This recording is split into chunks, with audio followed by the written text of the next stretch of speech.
내일 모레면 저도 칠순잔치를 해야 할 나이지만 어린 손자를 키우다 보니 조금이라도 젊게 살려 노력하는 중이네요. 비록 세월을 피할 수는 없지만 최대한 건강하게 오래 살아보려 노력 중이랍니다. 그래야 저희 손자가 자라는 것 전부 지켜보고 나중에 저희 손자가 결혼해서 증손주를 낳는 것도 볼 수 있을 테니까요. 그렇게 저는 제 손자가 행복하게 잘 자라는 것을 다 보고 죽는 것이 제 소원입니다.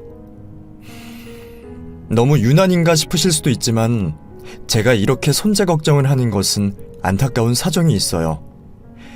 사실 저희 손자가 어려서부터 엄마 없이 자란 아이였거든요. 학교도 안 들어갔을 나이에 아들 내외가 이혼을 하는 바람에 그 후로 제가 아이 엄마 대신 어린 손자를 키워왔습니다. 물론 제가 엄마의 빈자리를 전부 채워줄 수는 없었겠지만 제 선에서는 아이에게 모자람 없이 해주고 싶어 많은 노력을 해왔었죠. 그래서 저는 그런 손자가 안쓰러운 만큼 손자를 버리고 떠난 며느리에 대한 미움이 깊었던 사람이었습니다. 제가 천성이 모질지 못해 누구를 깊게 미워하지 못하지만 그럼에도 저는 제 며느리였던 그 아이를 평생 용서할 수 없을 것 같네요. 사실 생각해보면 처음부터 결론이 보였던 일이었을지 모르겠습니다. 그 결혼은 당사자인 아이들조차 완전히 기뻐하지 못한 결혼이었으니 말이에요. 물론 아주 처음부터 그랬던 건 아니었죠. 저희 아들과 며느리는 동갑내기 대학 동기였고 몇 년을 사귀며 사이가 좋은 편이었어요. 둘 다 어리니 당장 결혼 생각은 없더라도 이렇게 만나다 보면 언젠가 결혼하게 될지도 모른다 생각했을 때도 있었죠. 그런데 그 아이들이 26살 나이에 혼전 임신을 하게 된 겁니다. 아직 결혼 얘기도 없던 중에 아이가 먼저 생겼다니 저도 아이들도 갑작스러운 상황이 당황스러울 수밖에 없었죠. 그렇다고 어쩌겠나요. 이미 뱃속에 생명이 자라고 있고 그 애들도 아이를 쉽게 포기할 수 없었을 겁니다. 그래서 어렵게 양가 집안에 말을 했겠지만 그 소식을 들은 부모들 입장도 무너지는 건 매한가지였죠. 게다가 저보다는 딸 가진 그쪽 부모님의 충격이 더 크실 수밖에 없었을 겁니다. 결국 제 아들이 그 집에 가서 석고대죄하며 빌었다더라고요. 사돈들도 화는 나셨겠지만 이미 엎어진 물이니 어떻게 돌이키겠습니까? 결국 저희는 하루라도 빨리 아이들을 결혼시키기로 하고 상견례를 해야 했습니다. 저는 몇 년 전 남편이 먼저 떠나는 바람에 그 어려운 자리를 혼자 지켜야 했는데 그래서였는지 몰라도 그 자리가 저는 참 어렵더라고요. 이렇게 일찍 아들을 결혼시키게 될 줄 몰랐기도 했고 아무래도 저는 아들 가진 부모이고 그쪽은 딸이 임신을 했으니 아무리 성인 남녀가 합의하에 벌인 일이라고 해도 저는 그 집 식구들 앞에 괜히 죄인일 수밖에 없었습니다. 제 아들도 남자인 자신이 책임을 져야 한다 생각하는지 장인 장모 앞에서 내내 죄송하다는 말뿐이더라고요. 그러는 동안 사돈 내외는 딸과 제 아들을 번갈아 보며 한숨만 푹푹 쉬고 계시고 그걸 보는 제 심정도 답답했습니다. 내 심정도 이런데 딸 가진 부모 마음은 어떨까 싶어 저는 사돈댁 얼굴 보기도 죄송스러웠죠. 정말 죄송하게 되었습니다. 그래도 이렇게 된 거 아이들 결혼은 시켜야 하지 않겠습니까? 아이들 지낼 집은 제가 어떻게든 마련할 테니 하루빨리 날짜를 잡으시는 게 어떠실까요? 지금 결혼이고 나발이고 저희는 아주 곤란하게 됐습니다. 저희의 유학 준비하고 있었던 건 아십니까? 근데 이 와중에 임신이라뇨. 이걸 저희 쪽에서 어떻게 이해합니까? 아니 남자가 여자를 지켜주고 할 줄도 알아야지 덜컥 임신이나 시키고 결국 손해보는 건 저희 딸 아닙니까?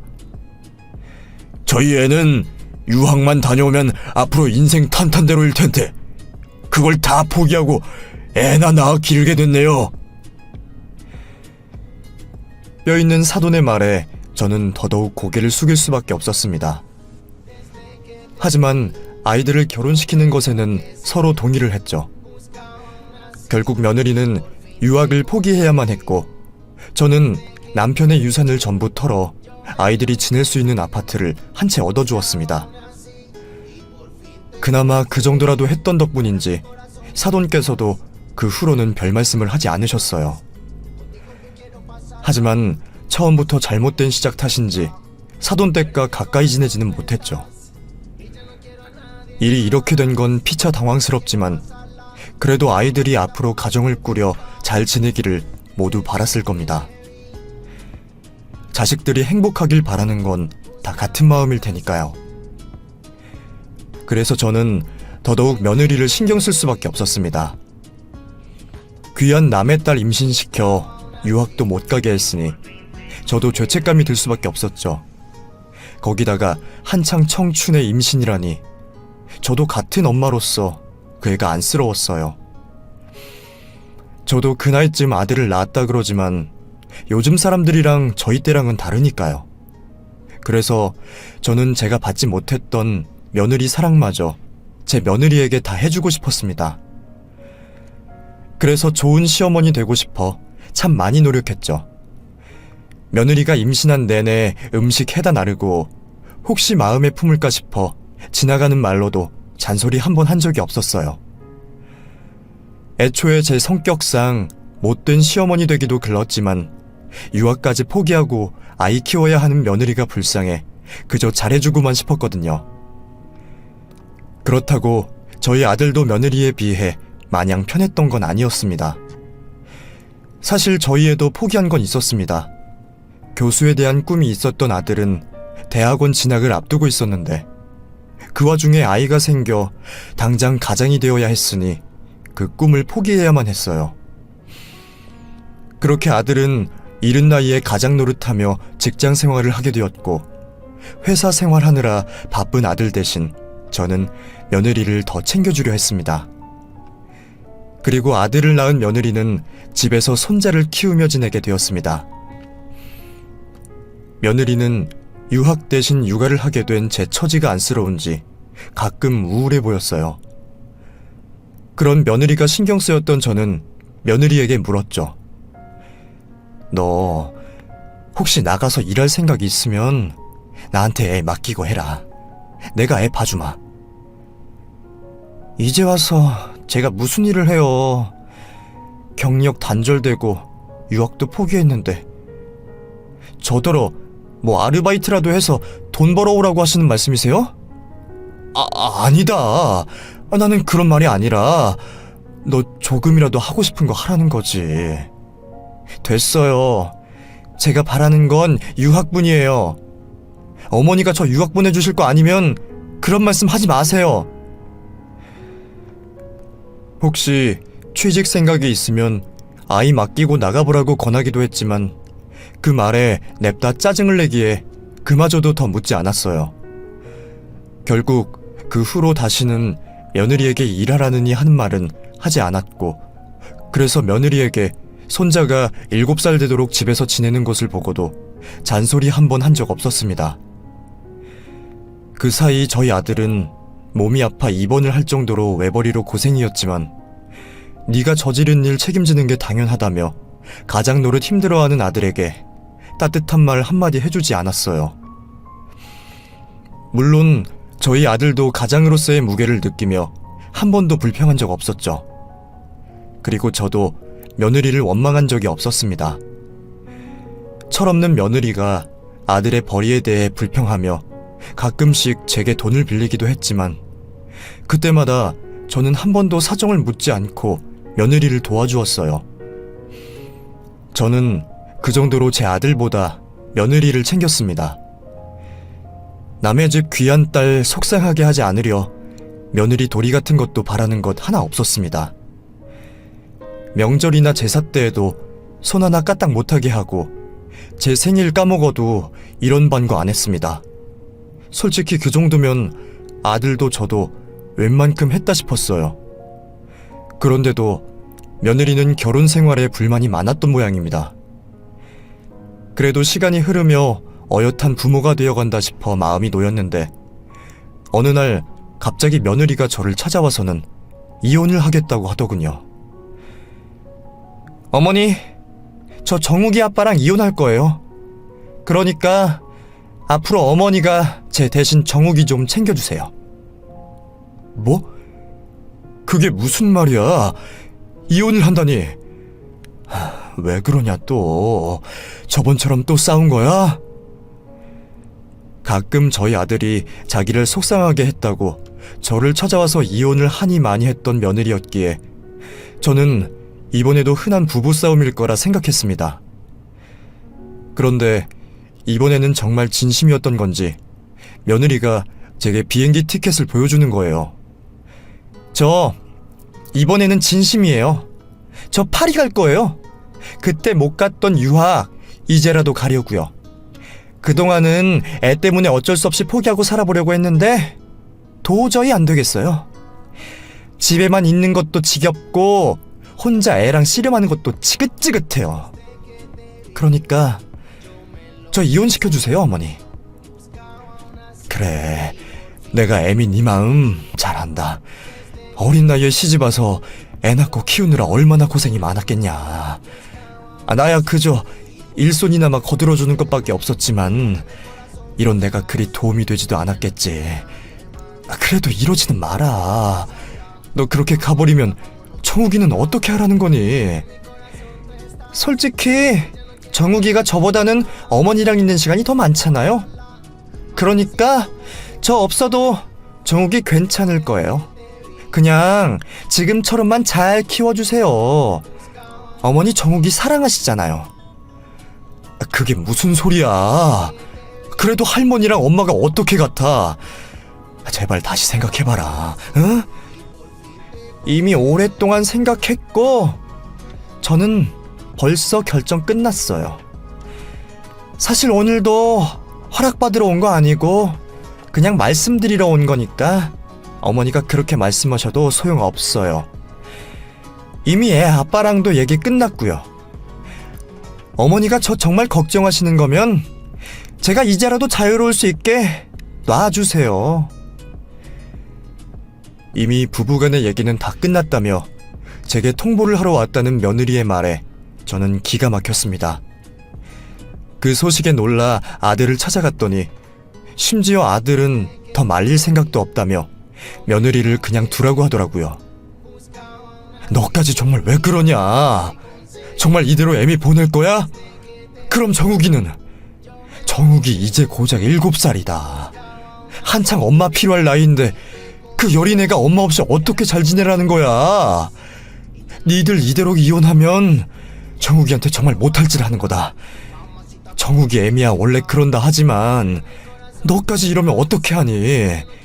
그러지 말고 너라도 애미 붙잡아 봐라. 응? 저라고 안 해봤겠어요? 저도 정욱이 걱정해요. 근데 저도 할 만큼 했고 더 이상 할 수 있는 게 없어요. 지난 결혼 생활 내내 저 여자 저런 식이었어요. 뭐만 하면 애 가지고 협박하고 조르고 나 때문에 자기 인생 망가졌다고 나를 들들 볶았던 사람이라고요. 근데 저 그거 다 참았어요. 내가 실수한 건 맞으니까. 아무리 쌍방 합의라고 했어도 애 낳은 건 내가 아니라 그 사람이니까.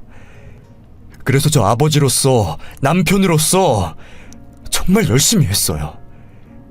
그건 어머니도 아시잖아요. 근데 제가 여기서 얼마나 몰도해요? 저도 이제 그 여자 붙잡는 거 지쳐버렸어요. 잡는다고 돌아올 사람도 아니고요.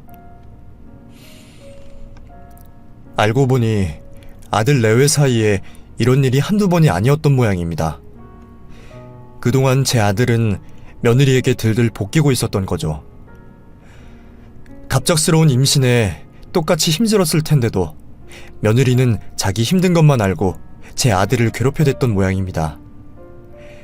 그래도 노력해보겠다고 참기만 하고 가장으로 열심히 살아야 했던 제 아들은 그런 며느리 등살에 시달리다 못해 결국 포기할 수밖에 없었던 거죠. 그나마 저라도 며느리를 설득해보려 했지만 그것도 소용이 없었습니다. 어린 아들 걱정도 안 되는지 저더러 알아서 키워달라 하는데 더 이상 설득할 말이 없더라고요.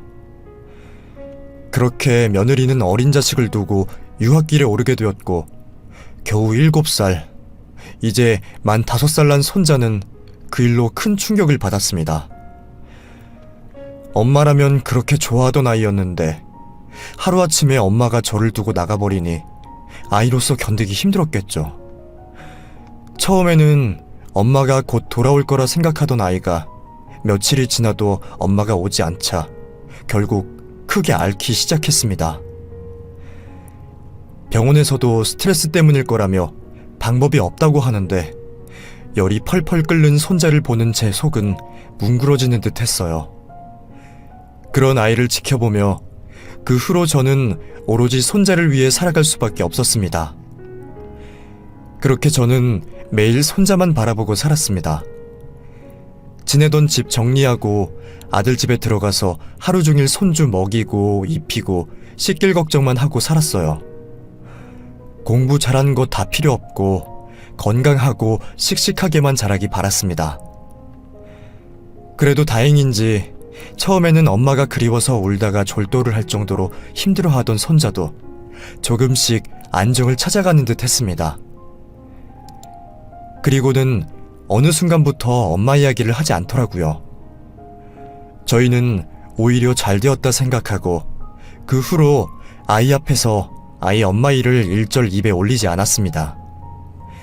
그저 처음부터 저희 세 식구만 있었던 것처럼 살게 되었죠. 그렇게 10년이라는 세월을 지냈던 어느 날, 저는 예상치 못한 손님을 맞게 되었습니다. 다름 아닌 오래전 떠난 뒤로 소식 한 번 없었던 정욱이 엄마였지요. 떠난 지 벌써 10년이 되었다니 세월이 빠르다 싶으면서 이제야 갑자기 나타난 전 며느리 때문에 저는 당황스러웠습니다. 그때 저희 아들이 해외에 떠나게 되었는데 왜 하필 아들이 없을 때 나타난 건지 제가 어떻게 해야 할지 모르겠더라고요. 하지만 저보다도 당황스러워하는 것은 정욱이었습니다. 그동안 엄마 이야기 한 번 하지 않기에 잊고 사는 줄 알았더니 제 엄마가 찾아왔다는 소식에 놀라면서도 어쩔 줄 몰라 하더라고요. 정우가, 내가 네 엄마야. 엄마 보고 싶지 않았어? 엄마? 정말 엄마예요? 그래, 정우가 엄마야. 세상에, 우리 정욱이 정말 많이 컸구나. 그래, 이제 고등학생이라고? 아유, 우리 아들 정말 잘 자랐네. 네가 갑자기 웬일이냐? 연락도 없이. 제가 어머니 연락처를 모르니 별 수 있나요? 그래서 혹시나 싶어 옛날 살던 집 찾아와 봤더니 역시 이사 안 가셨네요.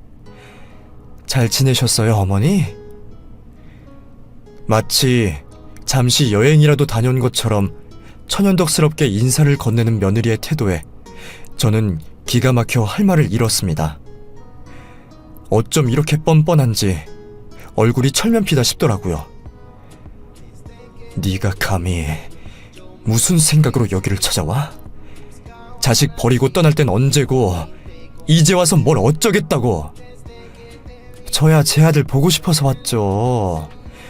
그동안 제가 정욱이 생각을 얼마나 많이 했는데요. 어머니도 너무 정없이 그러지 마세요. 어머니는 제가 안 반가우세요? 언제는 가지 말라 말리시더니 그래도 예정이 있는데 너무 그러지 마세요. 어머니처럼 마음 약하신 분이. 자그마치 10년이다. 지난 10년간 연락 한 번 없어놓고 이제 와서 어디 아들을 찾아? 네가 정욱이한테 이러면 안 되는 거 아니냐? 그래서 이제라도 찾아온 거잖아요. 그동안은 저도 자리 잡고 하느라 사정이 어려웠어요. 이해 좀 해주세요. 유학 떠나 힘든 일이 많아서 연락을 할 수 없었다며 그 애는 저희더러 자기 사정을 봐달라 했습니다. 엄마도 없이 10년을 혼자 자라야 했던 손주 앞에서 어떻게 그런 말을 할 수 있는지 저는 다시 만난 며느리가 여전히 실망스러웠어요. 저 그동안 정욱이 보고 싶어서 힘들었어요. 조금이라도 정욱이랑 같이 있고 싶어서 온 건데 저 이렇게 쫓아내실 거예요? 어머니, 정욱이도 엄마가 그립지 않았겠어요? 그러지 말고 저 잠시라도 지내게 해주세요. 결국 아이를 보고 싶어 찾아왔다는 전 며느리를 내치지 못했던 저는 손자를 위한다는 생각에 그 아이에게 빈 방을 하나 내어주었습니다. 해외에 있는 아들에게는 차마 말하지 못하고 오로지 손자를 위한 결정이었어요. 그렇게 손자는 10년 만에 제 어미를 만나게 되었고 저는 그런 모자의 상봉을 지켜보는 수밖에 없었습니다. 다행히 정욱이는 오래전 일이 기억이 잘 나지 않는지 자기 엄마에게 별다른 적대심이 없어 보였습니다. 아직은 낯선 듯 했지만 그래도 며칠 만에 친근해진 듯 자기 엄마에게 궁금한 것을 물어보고 잘 지내는 듯 하더라고요. 그게 참 다행이었지만 저는 도저히 며느리와 잘 지낼 수가 없었습니다. 정욱이는 기억을 못해서 그런다 해도 저는 다 기억을 하고 있는데 내 손주 버리고 자기 살 길 찾아 떠난 며느리를 어떻게 쉽게 용서할 수 있겠나요? 거기다가 제가 보기에는 그 애는 여전해 보였거든요. 근데 애 아빠는 어디 갔어요? 정욱이 말로는 해외 장기 출장을 갔다던데 그럼 그동안 어머니 혼자 애를 챙기시는 거예요? 나 참... 애 아빠라는 사람이 아직 어린애 놔두고 그렇게 해도 되는 거래요? 아빠가 부모 노릇도 제대로 안 하고 대체 뭐 하는 건지 정욱이가 그 사람 밑에서 제대로 자랐을까 걱정이네요. 저희 아들이 없는 걸 보고 그 애가 그런 소리를 하는데 내로남불이라는 말이 이런 거구나 싶더라고요. 자기 인생 찾아 떠나겠다고 애 버리고 가놓고 10년 동안 부모 노릇 못한 게 누구인데 이제 와서 제 앞에서 우리 아들 욕을 하는 건가 말이에요.